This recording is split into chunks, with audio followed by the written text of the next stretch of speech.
and I'm sitting here in Moscow with Neal Wilkinson. We're doing a concert here, and we had a few minutes, and I thought I would just ask him what effect Jeff Porcaro had on his life, and any thoughts that he might have about Jeff. Hi, Neal. Highly. Yeah, huge. In fact, so huge. I made all these notes. I couldn't. There's too many to think of. Yeah. So the first one being the only way I can think to describe it is sensibility to the song. It just seemed whenever he played a part, that's the definitive part to play. You wouldn't play anything else. That's the perfect thing to play. But you know, his playing, his musicianship, taste, feel, his sound, and incredible creativity. I thought always but very discreet, not overtly drummy. Let's say. Not dig me. Yeah, exactly. Yeah, always with the song. In fact, I can't remember who said it, but somebody said once he'd put drums onto a part, onto the song. There still seemed to be the same amount of air inside the track, even with the drums on. It may have been Knopfler, I'm not sure. But I thought, wow, when I read that, I thought, I want to be able to do that. Yeah. I want to be able to leave as much room as possible. So people are often telling me to play more fills, and so I try and play as little as possible most of the time because of that.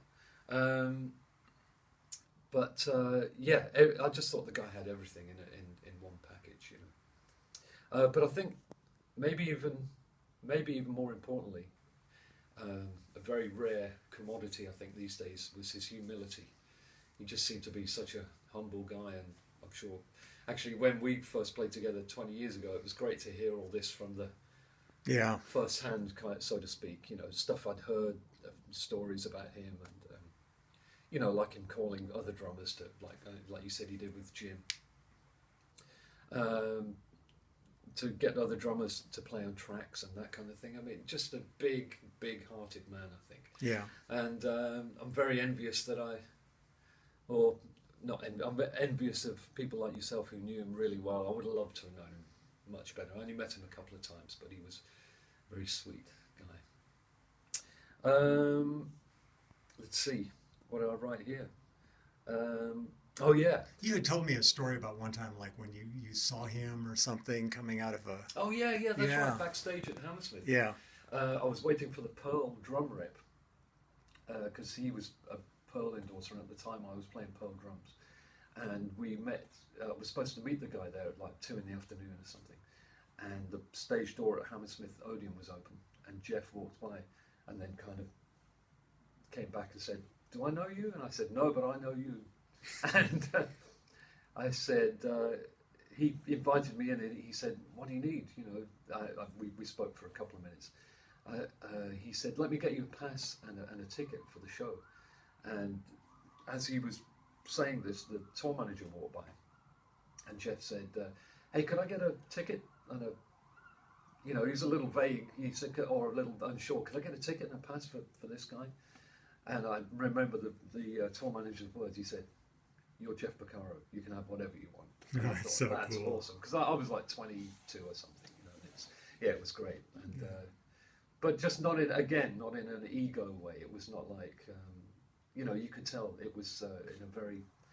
He wanted to do something for me. You know, it was great. But I remember back in those days, during the sort of my little dip of the toe into fusion, very short-lived, thankfully. But I would listen to those albums that were coming out at that time, and Jeff was on quite a few of them, like the Charisma albums with Garfield and all those kind of things. And I would always be drawn to the tracks that he played on.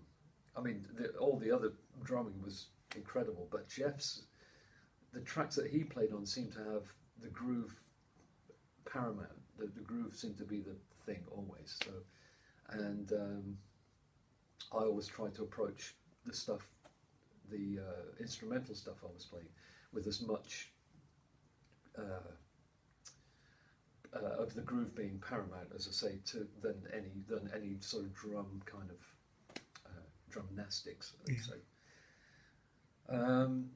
But I think the hugest impact he had on my life was I met my wife in '91, and she was on a 6-month visa visit to the UK, and she had to leave. And anyway, it was a very unsure time for me. I was very unsure what I was doing. And when Jeff died, it really shook my foundations. You know, it really did, and really gave me a kick up the backside and made me get my shit together, basically. Mm-hmm. And I thought I knew what I really wanted to do, but it just made me think, wow, life's so short and so kind of fragile that I thought, yeah, it's time to be a man about some things.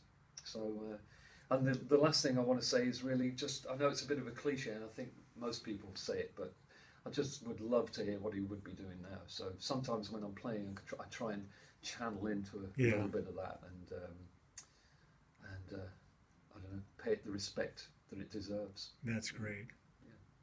Well, thanks, Neal. This is Cool. very Thank cool. you, Lee. Yeah, I miss him Much dearly, and Yeah. you know, the fact we get to kind of do this together, all like this is Yeah. really great. You know, Yeah. I channel him too all Yeah. the time. Well, I'll be sure thinking of him when we play tomorrow night. Great. Take care, man. Bye bye.